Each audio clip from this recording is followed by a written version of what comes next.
Donc, on va passer maintenant à Charles Velter de l'Université de Paris qui va parler de l'enseignement en dermatologie de l'intelligence artificielle. Bonjour à tous. Merci au comité d'organisation de me laisser la possibilité de présenter ce travail aujourd'hui. Merci, professeur, de votre confiance. Et si je peux faire écho à l'introduction de Bénédicte sur l'IREB, moi je suis content de sortir du berceau puisque c'est ma première présentation aujourd'hui et je me souhaite d'en faire d'autres. Aujourd'hui, on va avoir une approche pratique, puisque moi, l'éthique, à mon sens, doit rester pratique et en dermatologie. Je me suis intéressé à l'introduction de l'intelligence artificielle et à cette arrivée de l'intelligence artificielle. Le contexte général, on a depuis plusieurs années de très nombreux papiers qui montrent une intelligence artificielle plus performante que les professeurs français, que des professeurs européens et américains pour le diagnostic en termes de sensibilité et de spécificité au dépistage des tumeurs cutanées. Et on va s'intéresser aujourd'hui au dépistage des mélanomes et des cancers cutanés. Et puis, dans ce contexte et dans cette arrivée de l'intelligence artificielle, on a en parallèle une baisse de la démographie médicale que l'on connaît tous pour notre situation française. Et par exemple, en Île-de-France, en 2019, plus de 2 tiers des dermatologues avaient plus de 60 ans. Dans ce contexte, on a aussi des patients qui vont et qui viennent en consultation avec des demandes d'interprétation, de diagnostic, d'outils d'intelligence artificielle. Et donc, par exemple, on a des patients qui viennent et qui montrent le smartphone en disant « Voilà, je suis drapeau orange sur ce grain de beauté, qu'est-ce qu'on fait, docteur ?» avec des outils qui sont téléchargeables depuis vos téléphones portables. Alors, je vous rassure, je m'étais auto-fait ce diagnostic, c'est parfaitement bénin. Si on va plus loin, on regarde en haut à droite de l'application, il y a une monétisation derrière de ce diagnostic. Alors, on s'est posé plusieurs questions autour de cette arrivée d'intelligence artificielle, et notamment la question de la transmission des savoirs et des connaissances aux étudiants. Mais aussi, comment cette arrivée va impacter notre segment professionnel. Comment faut-il contrôler et réguler l'arrivée de telles applications? Et puis, avec cette arrivée, qu'est-ce qu'il faudrait dire à nos patients? Et enfin, comment ça pourrait influencer la relation médecin-patient, ce qui avait déjà été abordé dans les précédentes communications. Et donc l'objectif de notre étude, c'était d'évaluer, d'un point de vue pratique pour mon segment professionnel des dermatologues, les perceptions et l'intérêt de notre population par rapport à l'arrivée de l'intelligence artificielle dans le dépistage des tumeurs cutanées en dermatologie. Pour cela, le plan de notre étude a été d'envoyer un questionnaire à la Société française de dermatologie, que je remercie. Au cours de l'été 2020, on a fait 3 relances pour recueillir les caractéristiques de notre population, les pratiques concernant le dépistage, qu'est-ce qu'ils connaissaient de l'intelligence artificielle. Et puis on s'est posé d'autres questions sur la place de l'intelligence artificielle par rapport à l'examen clinique. Vous voyez, on est assez pratique. Est-ce qu'il faut une présence humaine dans l'intelligence artificielle pour accompagner le patient? Comment garantir l'esprit critique du dermatologue? Mais aussi, quelles seraient les informations délivrées aux patients? Est-ce qu'il faudrait demander un consentement? Encore, la place de l'intelligence artificielle? Comment gérer la discordance? Quels seraient les intérêts d'un tel outil? Et est-ce qu'il faudrait réserver cet outil de dépistage à une population? Alors, on va aller assez vite aux résultats. Le listing de la Société française de dermatologie avait plus de 4000 personnes. On a eu plus de 300 réponses, un taux de réponse à 8%. Les caractéristiques de la population étaient plus de la moitié avait plus de 55 ans, une grande partie de femmes. La majeure partie avait une activité libérale, une partie, 13% d'hospitaliers et 10% avaient une activité mixte. Un tiers exerçait en Île-de-France. Alors 90% n'étaient pas spécialisés en dermatocancérologie proprement parlée, mais l'extrême majorité faisait des consultations de dépistage. Quand on dit qualifié en cancérologie, c'est la possibilité de prescrire des chimiothérapies pour des situations métastatiques. Et plus de 60% réalisaient plus de 20 dépistages par semaine, ce qui commence à voilà, on commence à avoir de l'expérience dans la reconnaissance des tumeurs cutanées. 3/4 utilisaient un dermatoscope, ce qui est donc un outil et une autre sémiologie pour déterminer les caractéristiques suspectes d'une lésion pigmentée ou non. Moins de 20% utilisaient un outil de vidéodermoscopie, ce qui permet de faire un suivi très très précis pour des populations cibles à risque qui peuvent avoir un très grand nombre de névus. Et on monitore de façon très précise ces patients à risque ou avec des antécédents de cancer type mélanome. Un tiers avait assisté à une formation sur l'intelligence artificielle en dermatologie. Alors, quand on demandait à notre échantillon, est-ce que l'examen clinique va devenir obsolète avec cette arrivée d'intelligence artificielle, bon, on est rassuré, 90% disaient que non, l'examen clinique persisterait. Quand on leur posait la question, est-ce qu'on aura besoin de moins de dermatologues pour faire le dépistage et le diagnostic des tumeurs cutanées, et 50%, la moitié, pensaient qu'il n'y avait pas de menace pour notre segment professionnel, mais quand même un tiers estimait qu'il y aurait potentiellement besoin de moins de dermatologues. Et parmi ceux-ci, on observait une délégation de tâches à un médecin généraliste ou une assistante médico-technique dans plus de la moitié des cas. Mais aussi, les dermatologues proposaient de s'appuyer sur une infirmière ou encore un pharmacien ou encore des cabines photomatons où on est screené dans les 3 dimensions de l'espace. À la question, est-ce que vous pensez que c'est important que le patient soit accompagné par l'homme? Là aussi, on est rassuré. Presque la totalité recommandait une assistance humaine, qu'elle soit apportée par un dermatologue, un professionnel médical ou paramédical. À moins de 3% estimaient que le patient pouvait le faire seul chez lui. J'allais dire un samedi soir, son diagnostic de mélanome.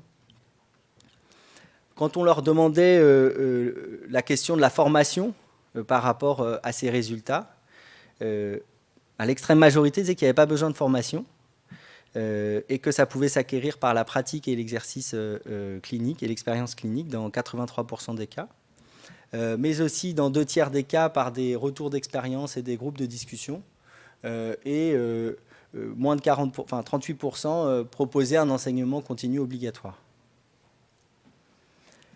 À la question de l'information autour de cet usage, là encore, finalement, on est rassuré, plus de 80% proposaient de faire une information auprès du patient de cet usage d'outils de dépistage. Et puis, quand on leur demandait qui devrait délivrer l'information, 90% estimaient que c'était leur rôle lors de la consultation. 30% proposaient de le faire par un mail, je dirais de façon un peu brute, ou 15% par un livret d'informations, par exemple dans la salle d'attente à disposition avant d'avoir son rendez-vous. Quelle serait la nature de l'information à délivrer? Là, le dermatologue proposait dans 91% d'expliquer le fonctionnement de ce système. Expliquer également les risques liés à la confidentialité des données, dans 86% des cas. Mais dans 2 tiers des cas, ils proposaient également d'expliquer les risques d'erreur de la machine et aussi les risques liés aux problématiques des stockages des données qui ont déjà été abordées. Quand on leur demandait est-ce qu'il faut faire signer un consentement à votre patient, à la moitié proposait de faire signer un consentement, on a quand même un tiers, vous n'avez pas besoin de signature de consentement pour utiliser un tel dispositif. Question intéressante, à quel moment faudrait-il placer l'intelligence artificielle lors de la consultation? Près de la moitié proposait de le faire après l'examen clinique, mais on a quand même un 5e qui le place avant l'examen clinique, qui fait une inversion du paradigme de la consultation. On voit d'abord la machine et après l'homme. Comment les dermatologues géraient la discordance? On observe que 86% faisaient une biopsie, donc gardaient leur jugement s'ils estimaient que la lésion était suspecte, et ce, même si l'intelligence artificielle disait que c'était bénin. Donc, ils gardent confiance en son diagnostic. Mais après, on a, et ça fait écho au concept de paternalisme numérique, pour la question suivante, 2 tiers faisaient une biopsie si l'intelligence artificielle jugeait le diagnostic suspect, alors qu'on pensait que c'était bénin. 55%, plus de la moitié, proposaient également, c'était des questions c'était à plusieurs réponses, proposaient de faire un suivi à 3 mois de l'évolution de la lésion, ce qui se fait en pratique clinique courante de façon assez classique. Concernant la gestion de la responsabilité en cas d'erreur, on observe que 2 tiers des professionnels assumaient leur responsabilité d'erreur. 1 tiers se réfugiait sur le fait que c'est faute à pas de chance, les lésions peuvent très bien se modifier, évoluer, et ce, quels que soient les résultats initiaux. Et moins de 10% mettaient la faute, on va dire, ou l'erreur sur le concepteur de la machine. Quand on leur demande est-ce que vous seriez intéressé par utiliser un tel dispositif, la quasi-totalité, 92% c'est masqué, proposait, était d'accord et avait envie, une appétence pour utiliser ce tel outil. Et on leur demandait mais alors pourquoi ça vous intéresse, qu'est-ce que ça pourrait permettre? Et donc ils mettaient en avant de garantir un meilleur diagnostic dans 80% des cas, mais aussi de gagner du temps dans la moitié des cas lors des consultations. Peut nécessiter un temps certain d'examiner l'ensemble des lésions d'un patient, et au profit de libérer du temps pour prendre en charge, traiter d'autres pathologies, ou encore éviter de réaliser une tâche répétitive dans 25% des cas, ou encore se concentrer sur la prise en charge des cancers dans 20% des cas. Mais ça, c'est faire fi du fait qu'il y a aussi une intelligence artificielle robotique qui est en train d'arriver pour opérer ces tumeurs-là. Donc, comment on va faire? On leur a aussi demandé est-ce qu'ils recommandaient d'utiliser pour une population spécifique cet outil. Dans 2 tiers, non, mais quand même 40% proposaient de cibler pour des populations particulières, notamment avec des antécédents de cancer dans 1 tiers des cas, ou pour les populations isolées dans les déserts médicaux dans 1 tiers là aussi des cas, ou encore des patients âgés qui ont des difficultés à se déplacer, ou des patients en situation d'isolement en détention. Alors j'ai donné beaucoup de chiffres, j'ai essayé de les synthétiser et ça va faire ensuite des perspectives de discussion. En pratique, on a 90% des dermatologues interrogés qui maintiennent l'examen clinique. C'est quand même rassurant. Pour notre segment professionnel, si on raisonne d'un point de vue dermatologue, 1 tiers estimait qu'il y aurait moins besoin de dermatologues avec des délégations de tâches vers des assistants médico-techniques qui seraient formés, vers un médecin généraliste qui serait formé. 92% validaient l'importance d'une présence humaine pour accompagner le patient. Ça aussi, c'est rassurant de ne pas le laisser tout seul avec le Skin Vision, ce que je vous ai montré. Mais quand même, un chiffre intéressant, 91% jugeaient pas besoin de formation. Alors, si on va plus loin, 1 tiers disait qu'il n'y avait pas besoin de consentement signé, on peut se dire qu'il y a une incohérence avec leur expression du fait qu'ils ne se sentent pas, ils ne trouvent pas nécessaire d'être formés à cette nouvelle pratique. 86% validaient le fait que le médecin devait délivrer cette information avec comme thématique principale le fonctionnement et les risques qu'on a déjà abordés. 45% plaçaient l'intelligence artificielle après l'examen clinique. Et ça garde un peu le paradigme de notre consultation médicale, ce qui ne va pas nécessairement permettre d'aller plus vite, parce qu'on garde l'examen et puis ensuite on peut céder pour 1 ou 2 lésions où on a du mal de l'intelligence artificielle pour trancher est-ce que c'est suspect ou non, est-ce qu'il faut opérer ou non. 85% gardent leur avis s'ils jugent la lésion suspecte, et ce, même si l'intelligence artificielle dit bénin, donc 85% réalisent une prise en charge chirurgicale, parce que c'est ça la sanction quand on suspecte un grain de beauté d'être malin.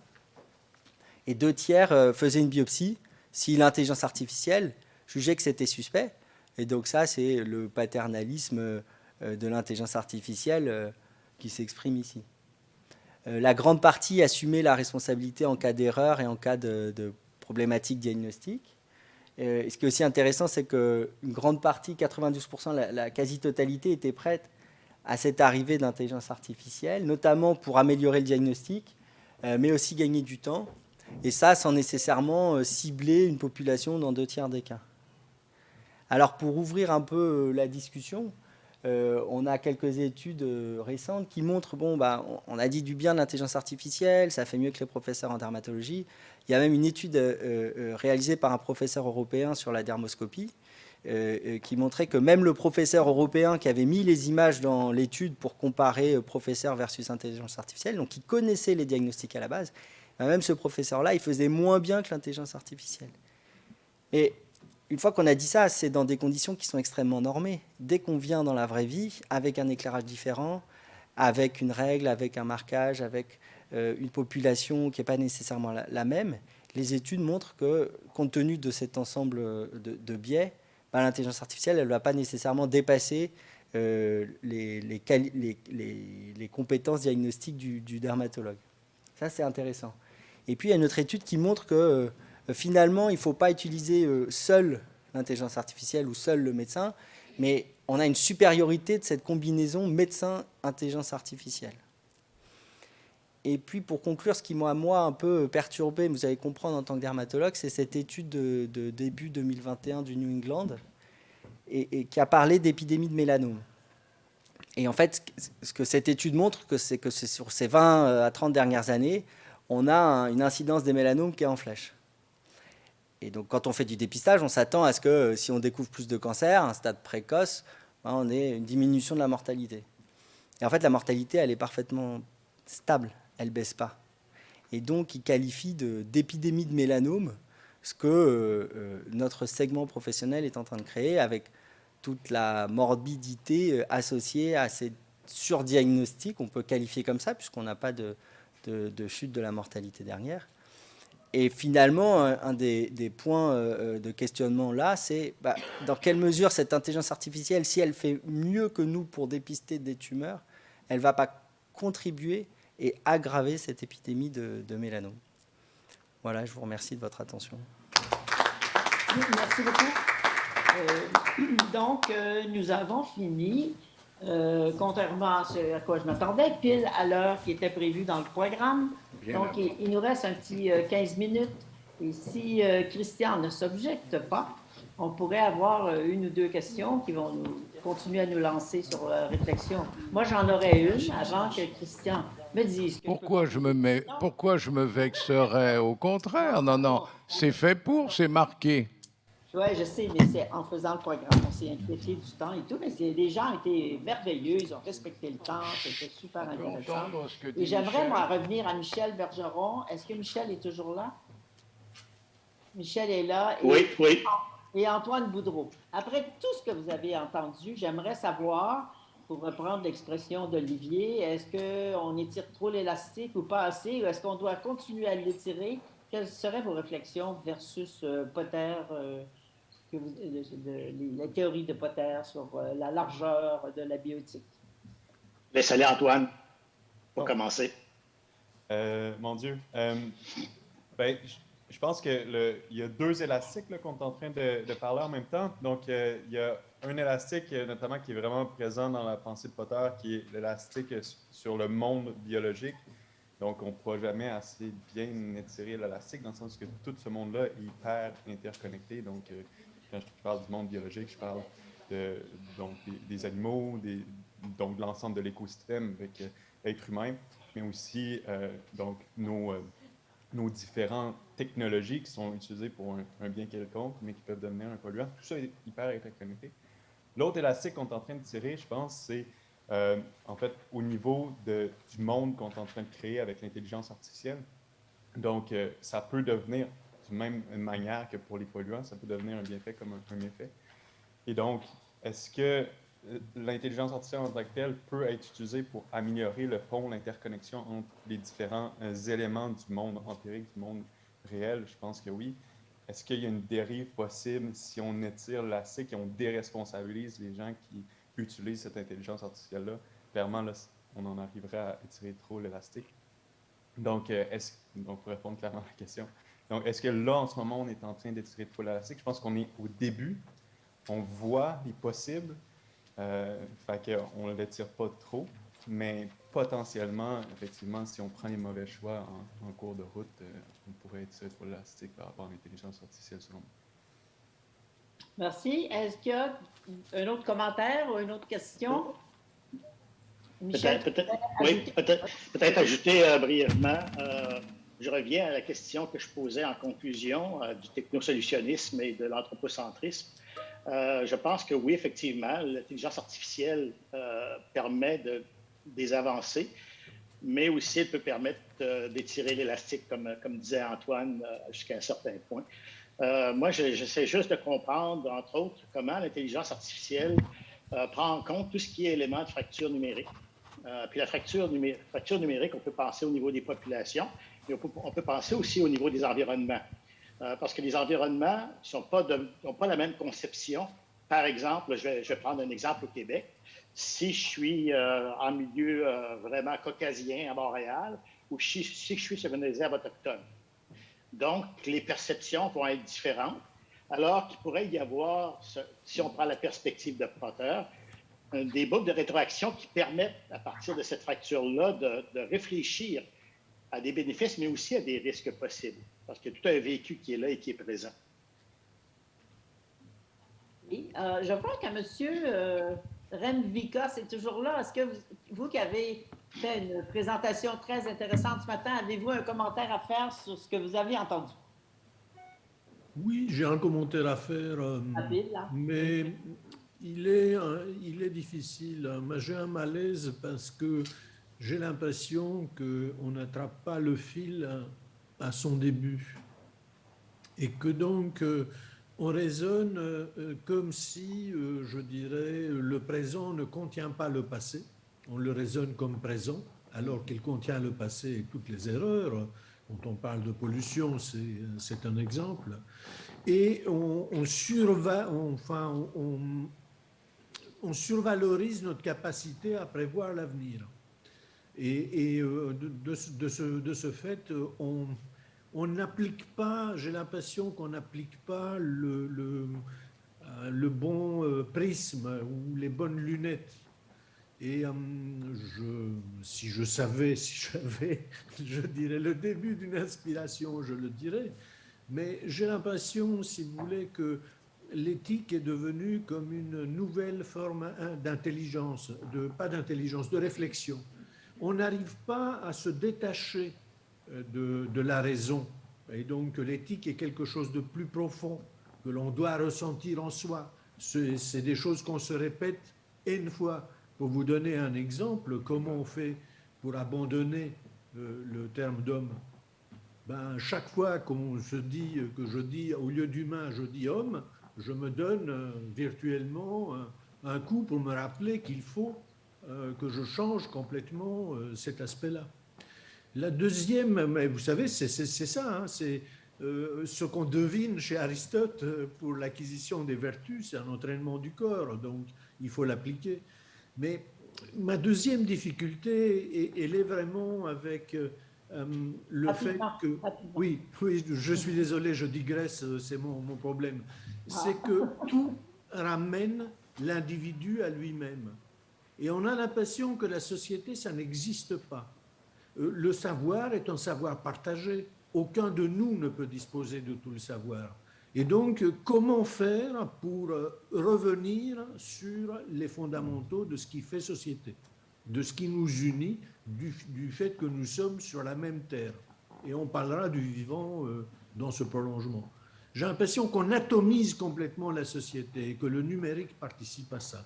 Et c'est ça qui me gêne. Et pour ça que, voilà, je préférais rester modéré.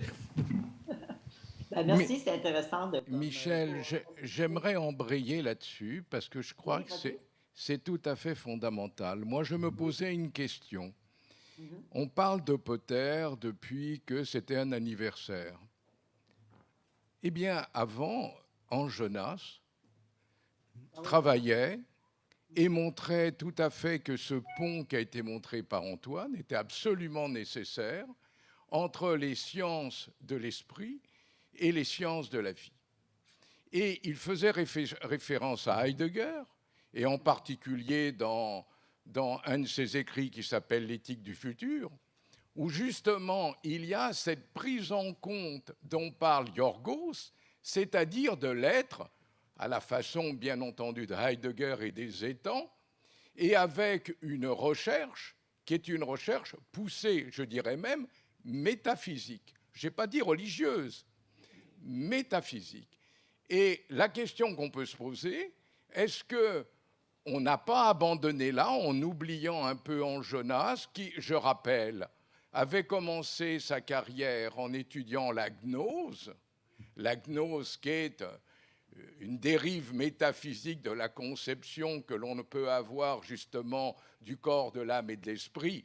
Et comme vient de dire Yorgos, le corps parle en quelque sorte. Yorgos disait, il faut que nous écoutions nos émotions, tel qu'il l'a dit ce matin. Eh bien, comment dire, le gnosticisme, justement, faisait une grande négation du corps, n'est-ce pas, et promotionnait tout simplement l'esprit, quitte d'ailleurs à mortifier, à tuer le corps. Ce que le christianisme, en quelque sorte, a un tout petit peu pris. Donc, la question qu'on peut se poser, que Yorgos pose là, et que je trouve intéressant et que nous travaillerons dans le département que nous sommes en train de promouvoir ensemble, est justement peut-être de revoir un peu en Jonas, surtout qu'Antoine, par ailleurs, dans son intervention excellente, comme celle d'ailleurs de Michel Bergeron, je me permets de les féliciter tous les deux, eh bien, parlait de l'éthique de responsabilité dont justement en Jonas a été un des, non pas des concepteurs, mais a rappelé totalement cette vertu.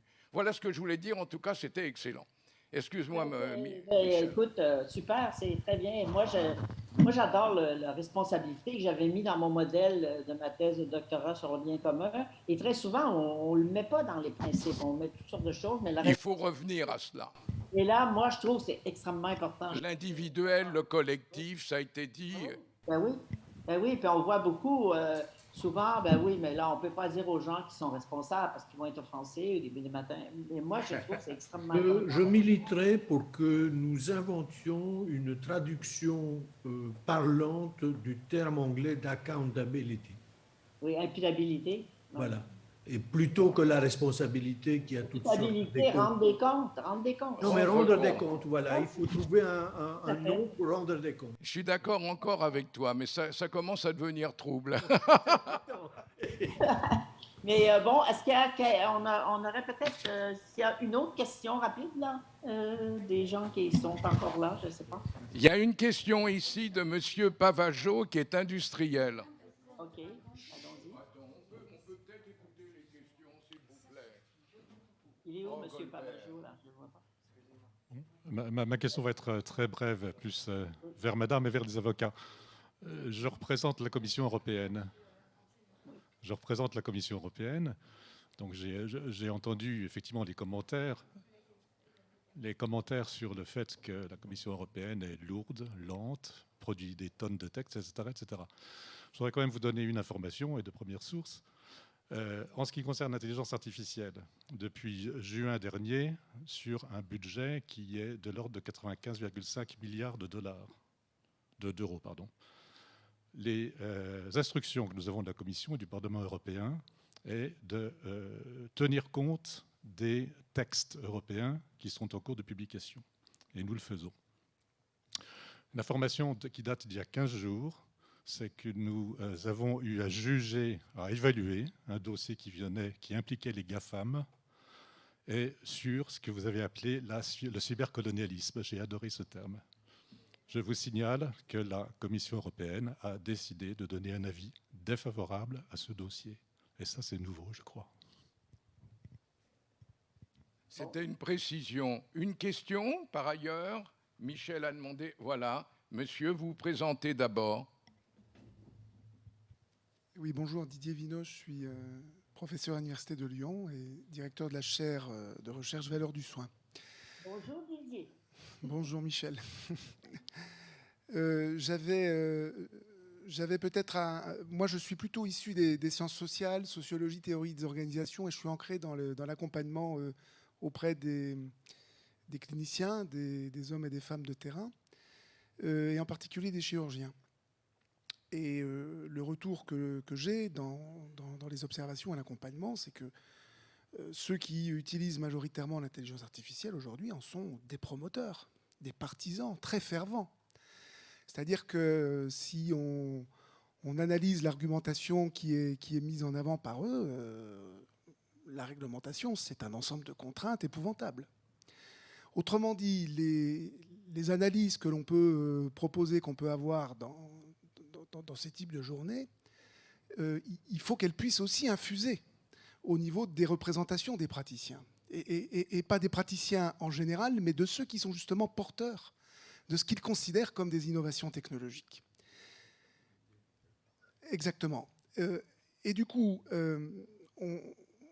moi j'aurais peut-être un critère qui m'est venu en vous écoutant, parce que c'était vraiment une journée absolument passionnante, parce que finalement on voit bien qu'il y a entre la numérisation, le numérique et l'intelligence artificielle, il y a beaucoup de choses. C'est-à-dire quand on interroge certains professionnels, pour eux, le dossier du malade informatisé, c'est de l'intelligence artificielle. Or, c'est pas ça. C'est éventuellement l'usage l'automatisation des datas qu'on en fait qui peut peut-être en être.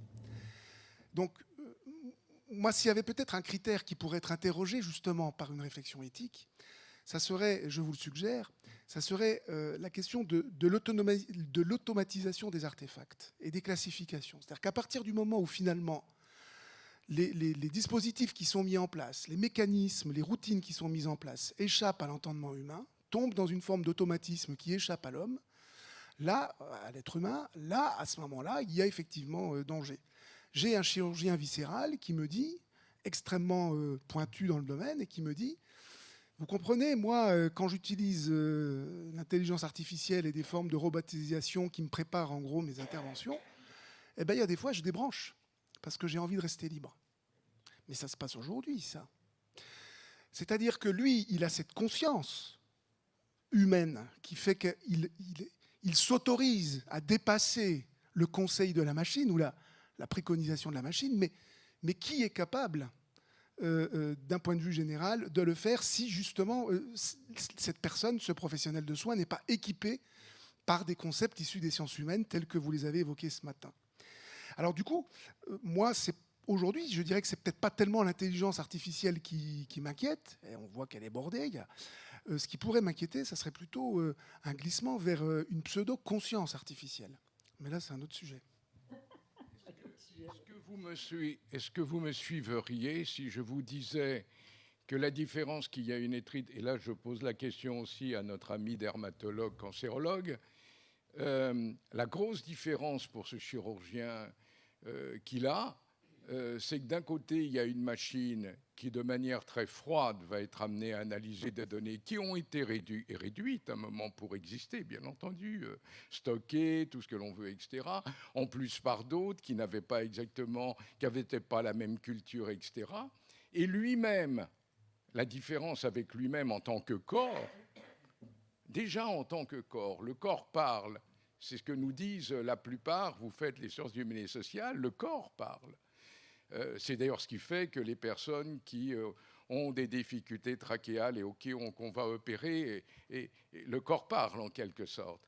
Et comment l'expression corporelle participe totalement au diagnostic, le patient confiant par, en définitive, son comportement. Mais c'est aussi la culture. Or, tous ces procédés partent du principe qu'il n'y a qu'une seule culture, qu'il n'y a qu'une seule langue, et or vous saviez très bien que Paul Ricoeur était le premier de dire un mot est un monde. C'est-à-dire les représentations à partir, et tout l'intérêt, on l'a vu ce matin, comment Charlier faisait venir dans son équipe africaine 2 linguistes. Car en effet, comme il le disait, il n'y a pas que le mot est important, mais il faut saisir toute l'ambiance, tout ce qu'il y a tout autour et qui donne sens.